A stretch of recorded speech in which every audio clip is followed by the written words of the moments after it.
What is up, adventurers, and welcome to a brand new ShawnSetGO video. Today's video is going to be the opposite of the previous, I suppose. I don't know if it's the opposite, but in the same way the other one was important, this one also will be important, and it's tanks. I think this is you knew this was coming.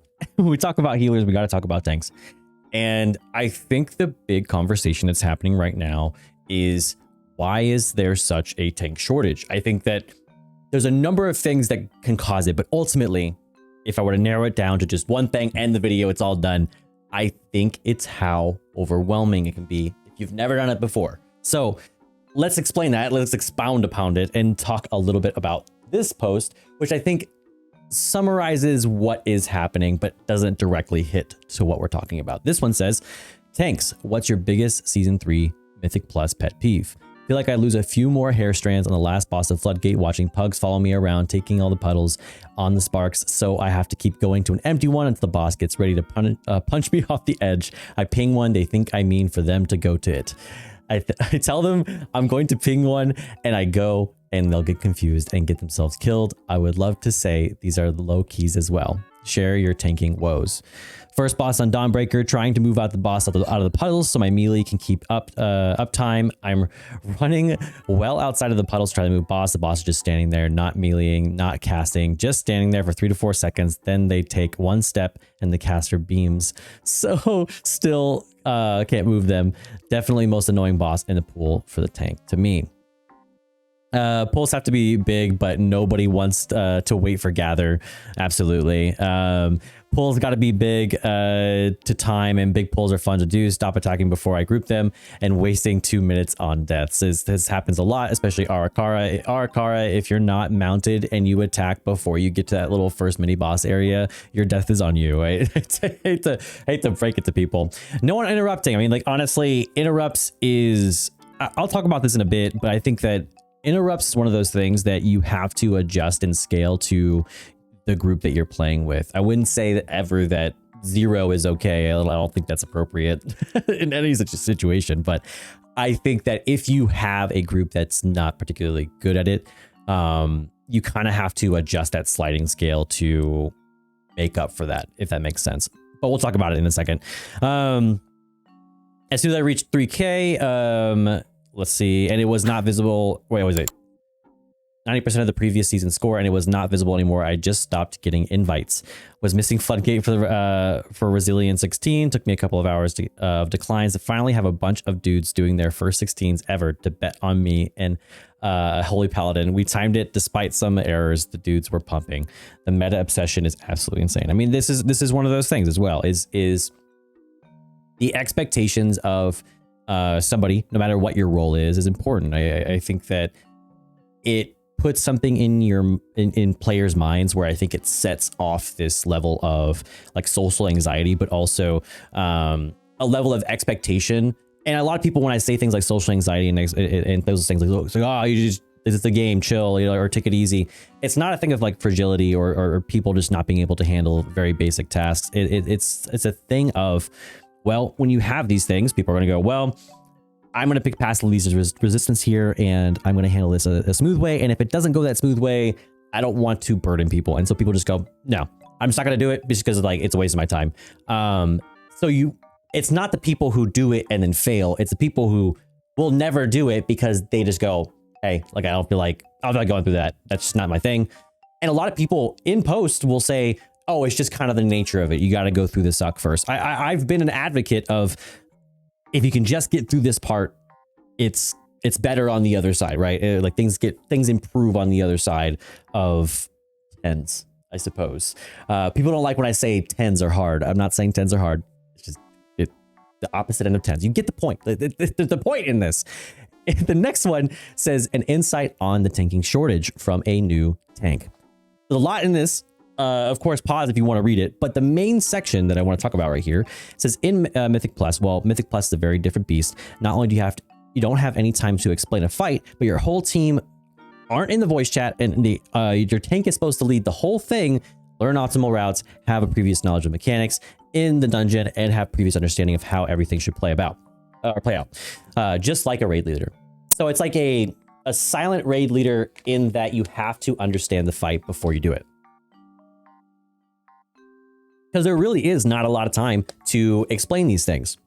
And this is where my first suggestion for suggestions nobody asked, but the problems need to be fixed anyway, so we give them. So section, you know, like I suppose. And so what I want to say with this is a disclaimer. This is very much an opinion. I think that to avoid having so much research be necessary on external sources, having to figure out your routes, I think percentages and routes should be something that you could look at the mob ahead of you outside of combat, and you can see how much percentage you would get that from that particular mob, and you could calculate it yourself, or you could go off of a suggested route. I don't think there's any harm in that. You're still having to do the fights. You just don't have to look to an external source to do it. I think that removes a lot of that heartache.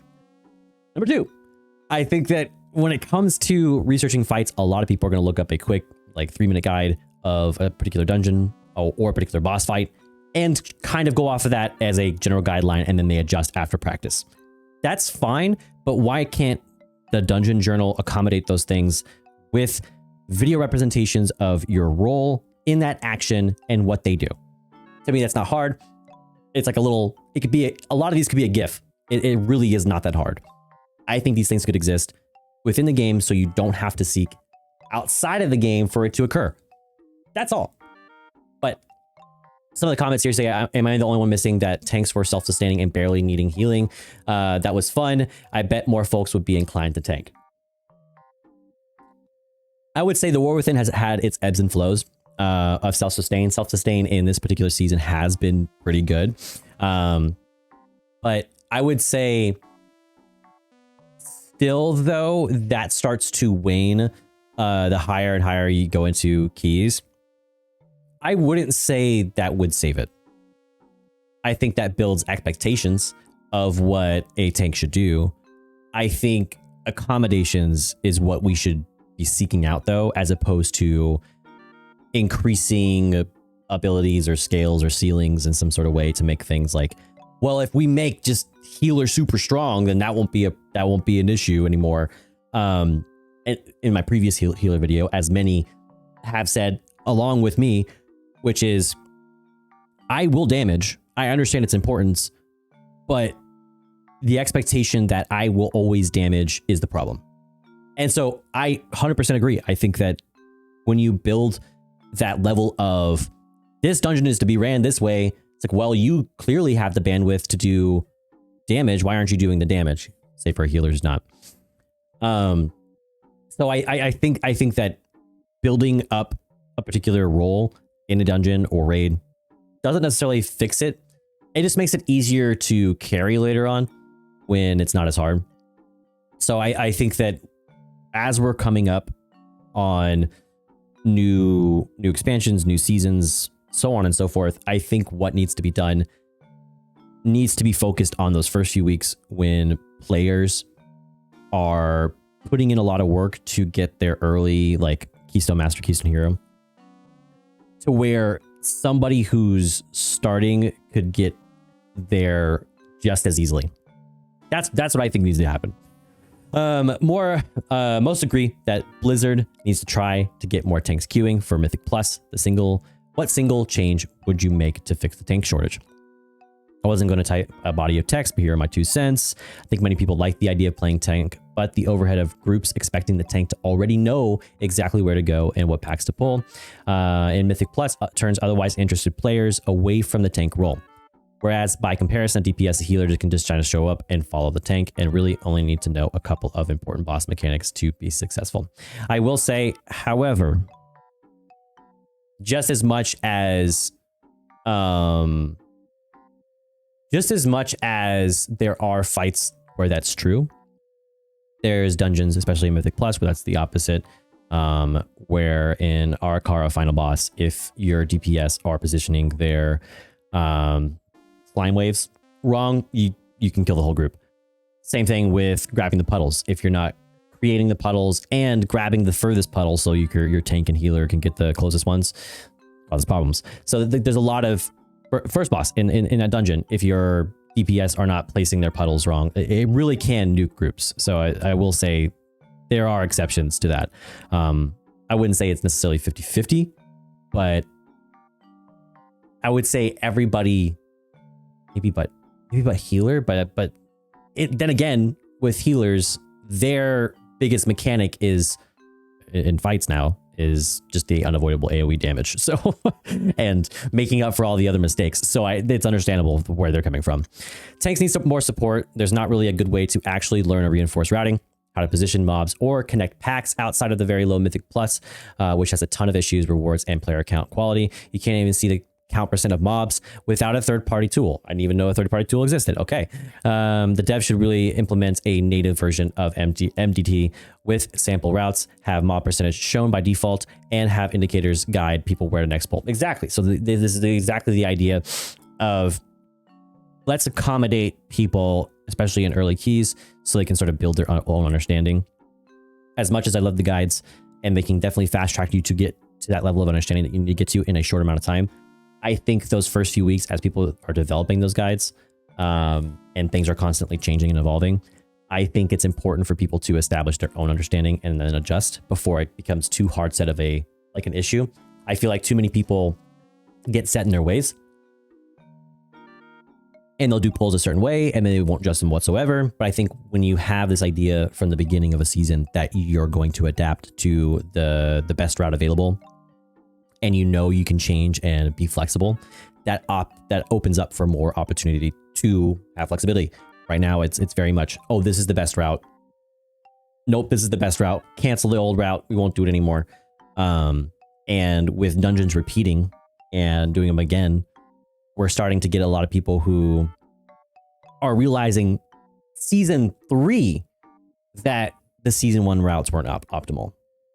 It just took a little while because people were just kind of set in their certain ways, and this is kind of the way it is. This last one, bit of a summary here, says tanking is not as bad as people make it out to be. So 1, the Mythic Plus anxiety is real, but once you get over it, it's fine. I have been flamed once in these dungeons, and if you inevitably F up as a new tank, own it, apologize, move on. Routing is a challenge, and studying outside the game is a bit annoying, but it's always been part of the tank duty. Even in vanilla, of course, you didn't have a timer, but people would still get grumpy if you made them clear 3 times the trash they needed to play, and the dungeon dragged on 30 minutes longer than they needed to. I would kind of disagree with that in the sense that I think dungeons used to be exciting because that random mob could particularly drop the thing you want, could be rep gains, could be a number of things, maybe just raw XP, which did change how that worked. Yes, BOEs exist. I'm aware of that. But I think Mythic Plus dungeons have done much to set a mindset of all or nothing. And that's kind of the sad part. So I wouldn't say that particular feature is the problem. If you do not play anything higher than 10, you only need to learn 1 route per dungeon. It's very doable. No one needs a fancy route below 14. Yeah, you'll see the cool skips and crazy stuff that you have to know. In those higher hierarchies, but I think for the most part, you can get away with just doing the standard route for the most thing. And really, it's like, what are we changing? Dawnbreaker, we change what side of the church we enter, or we don't enter the church at all. Arakara, we go on the right side or left side. Left side, typically, if they're more skilled, they can pull it off just because it's higher percentage, I believe. Don't pull single mobs, packs of 2 of 4, or packs of 2 of 4 if you can avoid it. No one enjoys doing these pulls. They kill your timer and they make your DPS players grumpy, rightfully so.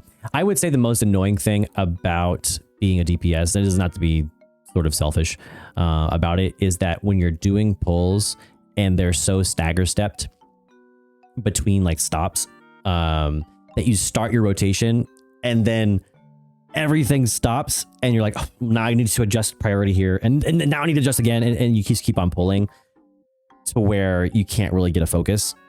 But you have to start DPSing because you're in it. You're not pulling all over a long distance. I get it if you're not immediately attacking and you wait. But sometimes when you're pulling and you're just constantly scooting, you're just ruining my rotation. That's my only irritation. It's not a huge deal, but that's where I stand. Adjust your party. If you go for the first big pull and it becomes clear that your group doesn't like interrupts, stop as much as they should. Adjust your pulls accordingly. Don't expect them to magically do better within the same key. Now, I do think this is partially a Blizzard problem. They do often make it to where it's hard to understand what is the important cast to interrupt. for the most DPS, I think they just kind of see like, oh, I'm being targeted, and that's the one they interrupt, I guess.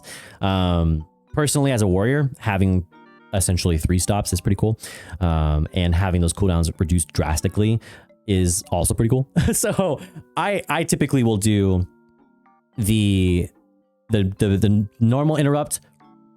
Usually happens second. I usually do my ranged one first, just because I think it has the longest cooldown, and then I do my CC, my shockwave, when there's more than one. Well, I would say 2 or 3 actually, but typically in those scenarios. But I'm a very big advocate of, I do not care your route or your class, or your role. Stop holding on to your cooldowns. It's ridiculous. Spend your cooldowns. This could be like an ADHD thing, but when you're playing DPS, you're constantly spamming abilities. Like you're pressing stuff nonstop.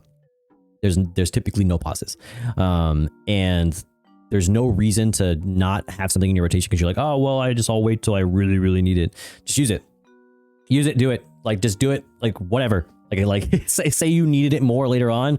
You're like, all right, now I know what to prioritize more. You know, or what to worry about more. Just use it. Use your cooldowns. It's very easy, and it just I guess it's hard because like you have this mental block of right when I use it is when I'm gonna need it next. That happens. You just wait 30 seconds and then you'll have the cooldown again. So why do I think that there is ultimately a tank shortage? I do think that it is partially the leadership role, essentially, because you do hold that position. I do think to give as much credit to very rude DPS, it's usually that's usually the reason. But on the opposite end of that is communication. Let's talk about it. Let's talk about these things just because I think something that could be implemented by Blizzard is either a series of one-liner text to communicate things to your group, so it's easier to go, hey, do this to so your group can see it, right? Like if you're in a boss fight and the idea is, hey, we're rotating clockwise, floodgate, for example, but that one guy knows that method that you can run straight across and they prefer that way. Let's have like one-liner text we can type in there. It's like, hey, we're rotating clockwise. Yes, you could go, well, everyone should know that. Everyone should look at the videos. If we want a game that's going to have no add-ons other than the ones that Blizzard adds into the game, you got to have stuff like that. So I think adding communication, instant communication in that way, but also, like I said, the routes method, having routes be a little bit more understandable from the ground, like as you're doing a live Mythic Plus, because really Mythic Plus cannot be learned. Cannot be learned on the job all the time. As I would say there's some that you could do and get away with, but usually you have to have some experience doing it, whether it's as a DPS, healer, whatever, beforehand. And that's my honest thing. And I think that would honestly change the scheme of how daunting it is for people to tank. But let me know in the comments, what do you think is the main reason that we're experiencing such a tank shortage? Is it just an end of expansion type of thing? Let me know in the comments. And of course, if you like this video, give it a like, subscribe to the page while you're at it, and join us on stream. Right now, we're playing a mixture of WoW and doing Mythic Plus, as well as playing Project Zomboid. I've been obsessed in playing it, doing awful at it, but playing it nonetheless. Would love to see you there. Of course, I'll catch you in the next one. And as per always, peace.